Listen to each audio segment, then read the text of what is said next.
Okay, I'm going to show you the second part or the last step for your acrylic transfer.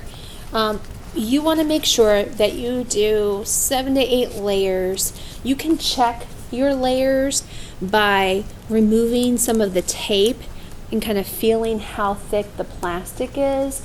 You want it to be a few millimeters. This is one that's been removed. You want it to be substantial enough that it will hold on itself once you remove the paper. I could probably do another coat or so on this one, but I'm going to try it anyway, just to ensure. I kept this pretty thin, just to ensure that it comes through. But I'm going to go ahead and do it just to, demo it for you, how well it takes, how well it goes. But I normally don't remove the paper until it's had a chance to dry overnight. I have experimented with things like blow dryers to dry it, and I find that a lot of times what happens is that people put the blow dryers too close, and so it starts to bubble up. So I'd be really careful if I did that, to keep it far away, to dry it kind of slowly. But you want to make sure that the acrylic gloss media has a chance to really dry so that you're not washing it away. Okay? But you'll be able to, once you peel this off, you'll be able to feel, that there's paper and then there's a good thick plastic above it. So what you're going to want to do is get yourself some water. And so I am using like a little blue tray here. And so what I'm going to do is I'm going to submerge the paper into the water, and I'm going to let it sit for a little bit. You'll start to see that it's starting to absorb.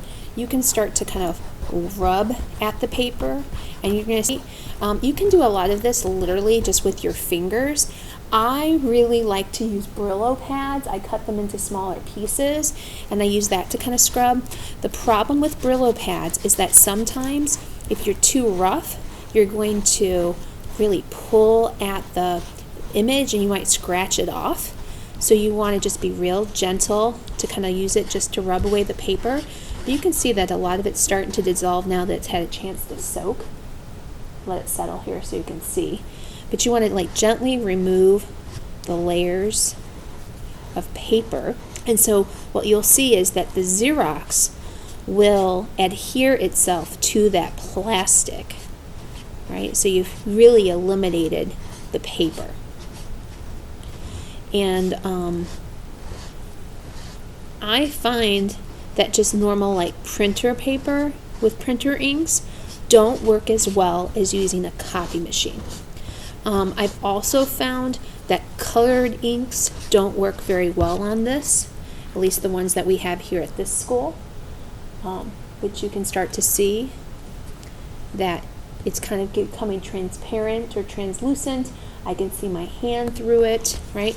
And so I would keep going at this until all of it is removed, right?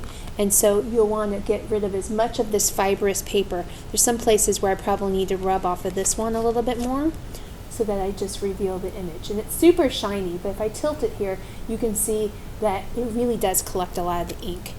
Now, what I typically do with these is I let them dry, and then I will adhere them to a canvas or adhere them to like a paper. I usually just use more gloss media or matte media.